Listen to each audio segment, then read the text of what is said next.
தங்கமயிலோட அம்மா பாகியம் வீட்டுக்குள்ளே திரும்பவும் வந்து அழுதுகிட்டு இருக்கிற மயிலுக்கிட்ட சொல்கிறாங்க, இதை பாரு, உங்கள் அப்பனும் இவன் தங்கச்சியும் கூட்டிகிட்டு வந்தாங்கன்னு இங்கே அப்படியே டேரா போட்டுட்டு 3 வேளையும் நல்லா நான் வடித்து கொட்டினேன்னா வயிறு முட்டை நல்லா இழுத்து கட்டிட்டு இங்கேயே தங்கிடலான்னு எண்ணத்தை மட்டும் வச்சுக்காத.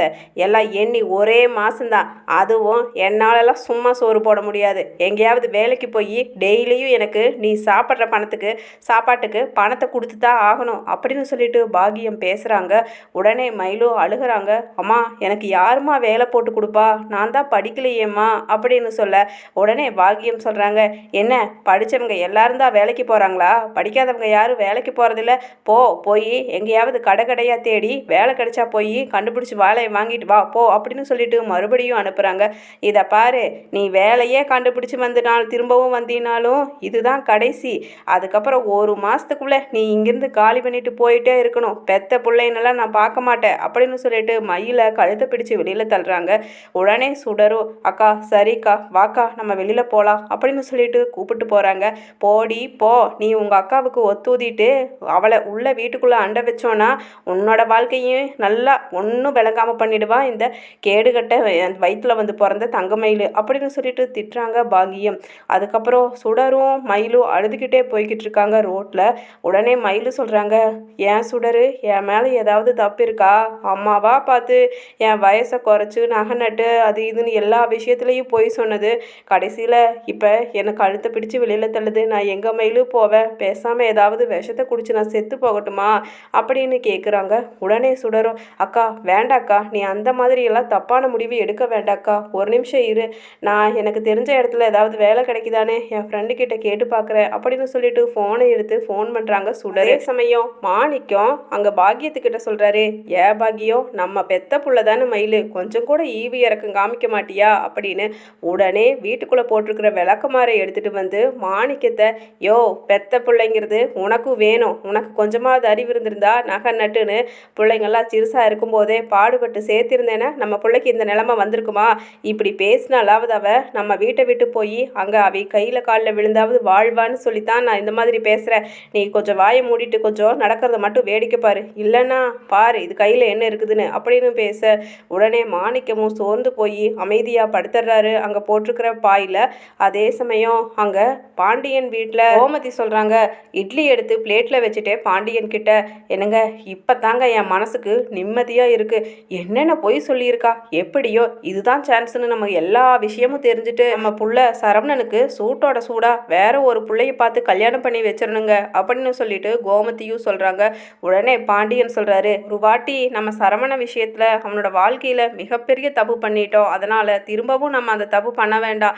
ரெண்டாவது அவனோட வாழ்க்கையை அவனே எப்படி தோணுதோ அதுக்கு தகுந்த மாதிரி விருப்பப்பட்ட மாதிரி அமைச்சுக்கிட்டுன்னு நம்ம அமைதியாக இருக்கிறது தான் கோமதி சரின்னு படுது அப்படின்னு கோமதிக்கிட்டே சொல்கிறாரு பாண்டியனும். அதே சமயம் டைனிங் டேபிளில் உட்காந்துருக்கிற கதிர் சொல்கிறாரு, அப்பா நீங்கள் சொல்கிறது தான்ப்பா கரெக்டு, எந்த ஒரு விஷயமுமே அவசரத்தில் ஒரு முடிவெடுத்தா அது கண்டிப்பாக சரியாக முடியும்னு எனக்கு தோணலைப்பா.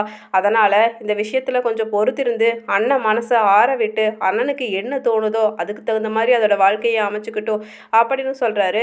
அதே சமயம் ராஜி சொல்கிறாங்க, கதிர் இன்னைக்கு நம்ம 2 பேருமே ஒரு பக்கம் கோவிலுக்கு போகணும்னு நைட் சொன்னேன், ஞாபகம் இருக்கா அப்படின்னு கேட்க உடனே கதிரும், ஞாபகம் இருக்கு ராஜி, நான் ஹேண்ட் வாஷ் பண்ணிட்டு வரேன், நீ கிளம்பலாம் அப்படின்னு சொல்ல உடனே கோமதியோ, ஆமாண்டி ராஜி பார்த்து போயிட்டு வாங்க, ஏற்கனவே நம்ம குடும்பத்தில் ஊரில் இருக்கிறவங்க எல்லாம் என்னென்ன பேசி என்னென்ன பல்லில் வச்சாங்களோ இந்த அளவுக்கு ஆகிப்போச்சு, என்ன கதிர் பார்த்து போயிட்டு வா அப்படின்னு சொல்லிட்டு கோமதியும் சொல்லி அனுப்புகிறாங்க. கதிரும் அங்கே ராஜியும் பேசிக்கிட்டே போகிறாங்க. கதிர் மயிலக்கா விஷயத்தில் மயிலக்கா மேலே தப்பு இருக்குது, நான் இல்லைன்னு சொல்லலை, என்ன இருந்தாலும் அவங்க அம்மா பேச்சை கேட்டு இன்னைக்கு ஸ்டேஷனில் நேற்று நடந்ததை நினச்சா எனக்கே கஷ்டமாக இருக்குது, பாவமாக இருந்துச்சுல்ல அழுதப்ப அப்படின்னு சொல்ல உடனே கதிர் சொல்கிறாரு, ஆமாம் எனக்கு தான் கஷ்டமாக தான் இருந்துச்சு, சரி அவங்க பேச்சையே வேண்டாம்ப்பா, அதனால் பேசாமல் விடு அப்படின்னு சொல்லிட்டு ஒரு நிமிஷம் இரு, நம்ம போய் பெட்ரோல் போட்டுட்டு போய்க்கலாம் அப்படின்னு அங்கே பங்க்கில் போய் பெட்ரோல் போட போகிறாரு கதிர். பார்த்தா பெட்ரோல் அடிக்கிற பங்க்கில் அங்கே வேலை செஞ்சுக்கிட்டு இருக்கிறாங்க தங்கமயில்.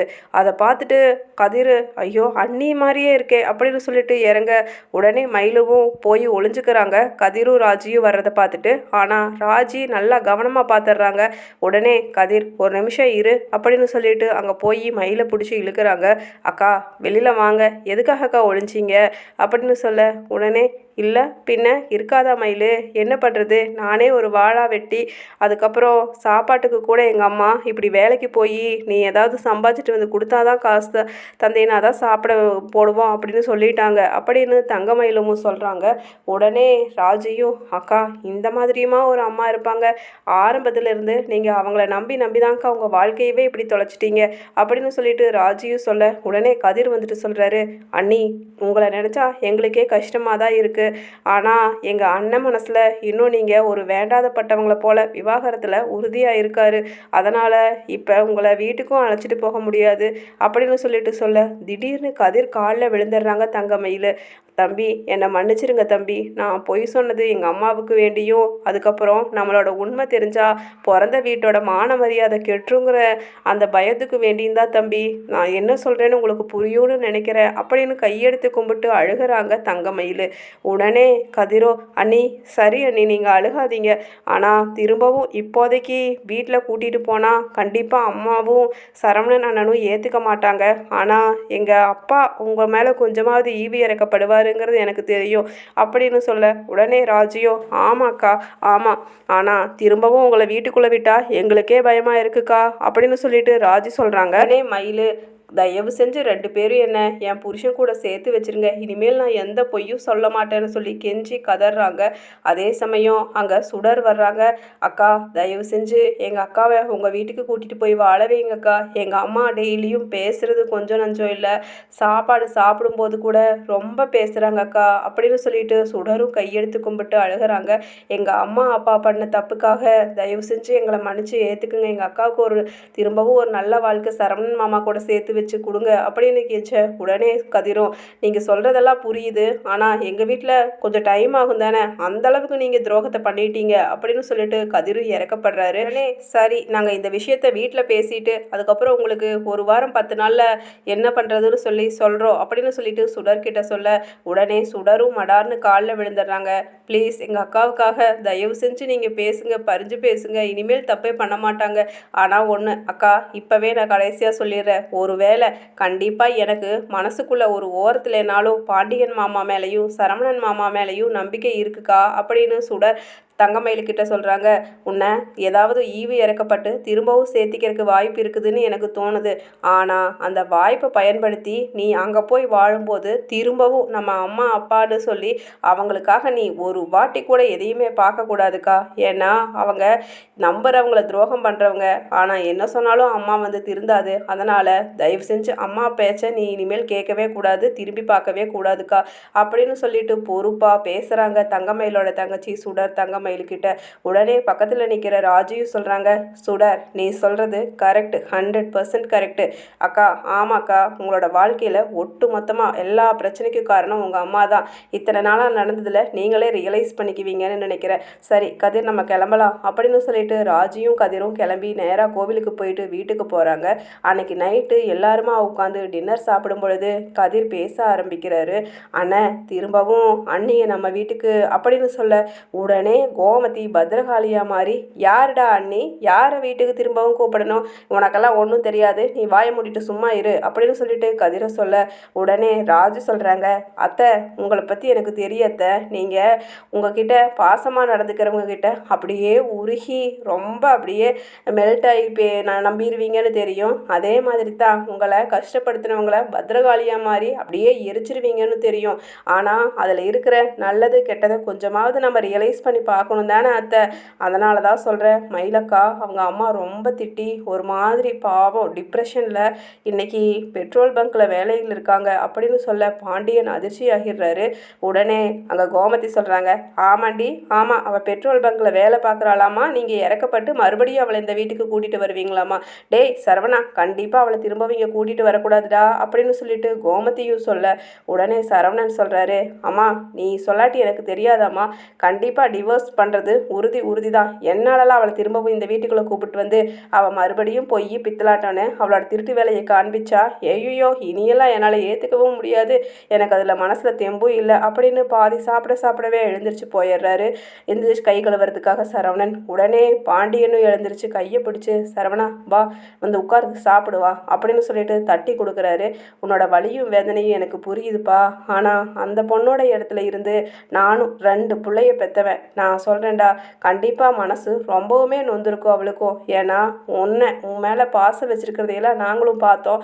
ஆனால் அவளோட வாழ்க்கையை தக்க வச்சுக்கிறதுக்காகவும் அவங்க அம்மா அப்பா மான மரியாதைக்காகவும் அந்த புள்ள மயிலு இப்படி ஒரு வேலையை பண்ணிடுச்சுன்னு நம்ம நம்புவோம் அப்படின்னு சொல்லிட்டு பாண்டியன் சொல்லிக்கிட்டு இருக்காரு. அதே சமயம் அத்தை என்னத்தை சாம்பார் மணக்குது, இட்லியா அப்படின்னு உள்ள மீனாவும் வர்றாங்க. செந்திலோ உடனே என்னங்கடி 2 பேரும் இந்த நேரத்துக்கு வந்திருக்கீங்க, வா வா இட்லி சாம்பார் தான் சாப்பிட உட்காரு அப்படின்னு கோமதி சொல்கிறாங்க. அதை ஏண்டி கேட்குற, அந்த கேடு கெட்டவளை மறுபடியும் இந்த வீட்டுக்குள்ளே அழைச்சிட்டு வர்றாங்களா உன் மாமனாரும் உன் குழந்தனாரும் அப்படின்னு சொல்லிட்டு கோமதி கோபத்தில் பேச, உடனே மீனா சொல்கிறாங்க என்ன ராஜி சொல்கிறீங்க அப்படின்னு. உடனே ராஜியும் சொல்கிறாங்க மயிலக்கா பாவமாக தான் இருக்காங்க, எந்த தப்புமே செய்யலை, திரும்பவும் சரவண மாமா நினச்சா அவங்க வாழ்க்கையில் இடம் கொடுத்து பாவமாக இருக்குது அப்படின்னு சொல்லிட்டு ராஜியும் பேச, உடனே மீனா எனக்கும் இந்த விஷயத்தில் பாண்டியன் மாமா கூடவும் கதிர் ராஜி கூடவும் தான் சேர்ந்து பேச தோணுது அப்படின்னு சொல்ல, உடனே செந்தில் சொல்கிறாரு என்ன மீனா நீயும் பைத்தியக்காரி மாதிரி பேசிகிட்டு இருக்க, என்ன அந்த பிள்ளைய மறுபடியும் இங்கே கொண்டுட்டு வந்து விட்டு நம்ம குடும்பத்தில் எல்லாத்தையும் பிரித்து அது என்னென்ன நாடகம் ஆடுமோ, ஐயோ நினச்சா பயமாக இருக்குப்பா, சரி நம்ம இங்கே வந்தது தப்பு, குவார்ட்டர்ஸ்க்கே கிளம்பலாம் அப்படின்னு சொல்லிட்டு சொல்கிறாரு அங்கே செந்திலும்.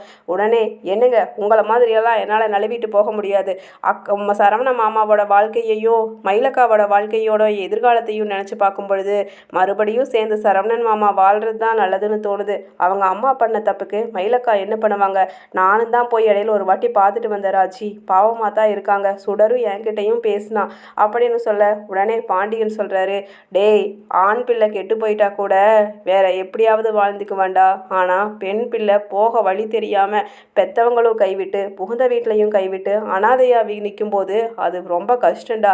அனாதையோட வழி எனக்கு சின்ன வயசுலேருந்து அனுபவிச்சிருக்கேன், அதனால தான்டா சொல்கிறேன், மயில் இப்போ அனாதையாக இருக்கா அப்படின்னு சொல்லிட்டு சொல்கிறாரு பாண்டியன். நம்ம ஆதரவு கொடுப்போம், அவள் நன்றியுள்ளவளாக நடந்துக்குவான்னு நான் நம்புகிறேன் அப்படின்னு சொல்லிட்டு பாண்டியனும் சொல்ல, உடனே சரவணனும் சரிப்பா நீங்கள் சொல்கிறத நான் ஏற்றுக்கிறேன் அப்படின்னு சொல்கிறாரு. அதே சமயம் அங்கே பாகியை சொல்கிறாங்க என்னடி இன்னையோட 30 நாள் முடிஞ்சு போறியா இல்லையா அப்படின்னு கேட்க, உடனே மயில் எங்கே போகிறதுன்னு தெரியல சுடர், நான் எங்கள் வீட்டிலேருந்தும் என்னை கூப்பிட வர்ற மாதிரி தெரியல, நான் பேசாமல் செத்து போயிடுறேன் அப்படின்னு சொல்லிட்டு போக, உடனே அங்கே சரவணனும் பாண்டியனும் வெளியில் நிற்கிறாங்க. நீ சாக வேண்டாம் நாங்கள் இருக்கோம் வா போகலாம் அப்படின்னு கூட்டிகிட்டு போகிறாங்க மயிலை.